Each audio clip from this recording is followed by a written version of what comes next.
నియోజకవర్గంలో రాజకీయ పరిణామాలు వేగంగా మారుతున్నాయి. వైసీపీ నుంచి టీడీపీలోకి వలసలు కొనసాగుతున్నాయి. దీంతో సైకిల్ పార్టీ కేడర్ జోష్పై ఉంది. టీడీపీ అభ్యర్థి మాజీ మంత్రి నారాయణ ప్రచారంలో దూసుకుపోతున్నారు. ఈ పరిణామాలతో వైసీపీ అభ్యర్థి ఖలీల్ అహ్మద్ కంగారు పడుతున్నారనే టాక్ నడుస్తోంది.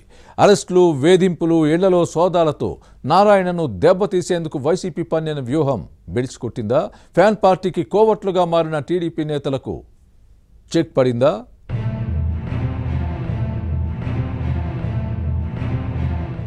నెల్లూరు జిల్లాలో ఒకప్పుడు రాజకీయాలు హుందాగా సాగేవి. కానీ వైసీపీ వచ్చిన తర్వాత ఆ పరిస్థితి లేదనే విమర్శలు ఉన్నాయి. హుందాతనం గాడి తప్పిందని చెబుతున్నారు. ఎన్నికల్లో నేతలు, ప్రజలు ఎవరి రాజకీయాలను వారు చేసుకునేవారు. ఆ తర్వాత ఒక్కటయ్యేవారు. కానీ ఫ్యాన్ పార్టీ అధికారంలోకి వచ్చిన తర్వాత కక్షలు, కార్పణ్యాలు పెరిగిపోయాయనే ప్రచారం జరుగుతోంది. ప్రశాంత వాతావరణం భగ్నమైందనే టాక్ నడుస్తోంది. అశాంతి, అలచడి, ఆక్రోశాలు పెరిగాయని, ఇక్కడ నెలకొన్న పరిణామాలు రుజువు చేస్తున్నాయని చెబుతున్నారు.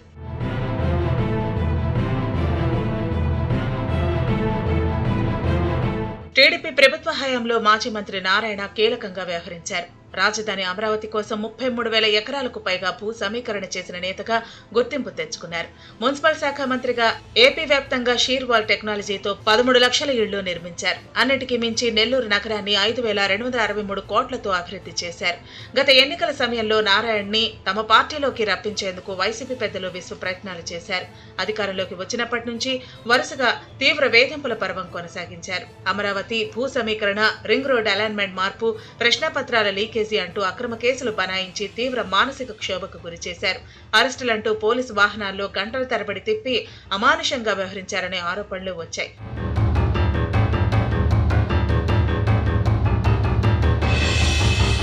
అయినా వాటన్నింటినీ నారాయణ మౌనంగా భరించారు. ఇవన్నీ చాలవన్నట్టు డ్రగ్స్ పేరుతో ఇంట్లో సోదాలు చేశారు. ప్రభుత్వం పెద్దలు ఎన్ని ఇబ్బందులు పెట్టినా నారాయణ మాత్రం అతరలేదు, బెదరలేదు. దీంతో ఈ నేతను ఎలాగైనా లొంగదీసుకోవాలనే ప్రయత్నంలో భాగంగా సన్నిహితుల ఇళ్లపై ఆకస్మిక దాడులు నిర్వహించారనే ఆరోపణలు వచ్చాయి. వ్యాపార అవసరాలకు ఇళ్లలో ఉన్న సొమ్ము స్వాధీనం చేసుకుని పెద్ద సీన్ క్రియేట్ చేయాలనే ప్రయత్నాలు ఫలించలేదట. ఎన్నికల కోసం నారాయణ 100 కోట్లు సేకరించారంటూ ప్రచారం చేశారు. కానీ దాడుల్లో అవన్నీ అవాస్తవాలని తేలిపోయాయి.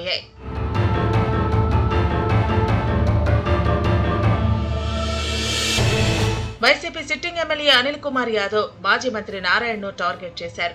టీడీపీ పాలనలో అభివృద్ధి లేదనే వాదాన్ని వినిపించారు. మళ్లీ తానే పోటీ చేస్తానని ప్రకటించారు. కానీ ఇప్పుడు స్థానచలనం కలిగింది. నెల్లూరు సిటీ నుంచి పల్నాడు జిల్లా నర్సరావుపేట లోక్సభ నియోజకవర్గానికి బదిలీ అయ్యారు. అనిల్ అనుచరుడు ఖలీల్ అహ్మద్ ని వైసీపీ రంగంలోకి దింపింది ఫ్యాన్ పార్టీ నాయకత్వం. ఎమ్మెల్యే బాబాయి రూప్ కుమార్ టీడీపీలో చేరటం వైసీపీకి పెద్ద దెబ్బగా భావిస్తున్నారు. తెలుగుదేశం, జనసేన, బీజేపీ పొత్తులో భాగంగా నారాయణకు కూటమి మద్దతు లభిస్తోంది. వైసీపీ నుంచి సైకిల్ పార్టీలోకి భారీగా వలసలు కొనసాగుతున్నాయి. పార్టీ శ్రేణులు కుటుంబ సభ్యులతో కలిసి ప్రచారంలో దూసుకుపోతున్నారు. భార్య రమాదేవి, కుమార్తె డాక్టర్ సింధుతో కలిసి ఇంటింటికి వెళ్లి ఓట్లు అభ్యర్థిస్తున్నారు. ఎవరిని కదిలించినా గత ఎన్నికల్లో వైసీపీ అభ్యర్థి అనిల్ కు పొరపాటు చేశామని చెబుతున్నారు. నగరాన్ని అభివృద్ధి చేసింది నారాయణనని అంటున్నారు.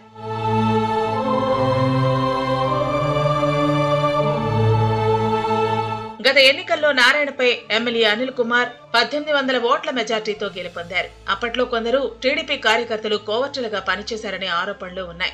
దీంతో ఈసారి టీడీపీ అభ్యర్థి అప్రమత్తమయ్యారు. ఎవరిని ఎక్కడ పెట్టాలో అక్కడే ఉంచారని టీడీపీ నేతల్లో చర్చ సాగుతోంది. నెల్లూరు సిటీలో నారాయణపై పోటీకి వైసీపీ నుంచి ధీటైన నేత లేక నెల్లూరు డిప్యూటీ మేయర్ ఖలీల్ అహ్మద్ ని రంగంలోకి దించిందని సొంత పార్టీలోనే చర్చ సాగుతోంది. మొత్తం మీద సిటీ నియోజకవర్గంలో సైకిల్ స్పీడ్ తో దూసుకుపోతుంటే వైసీపీ మాత్రం రెక్కలు తెగిన ఫ్యానులా మారిపోతోందని విశ్లేషకులు అంచనా వేస్తున్నారు.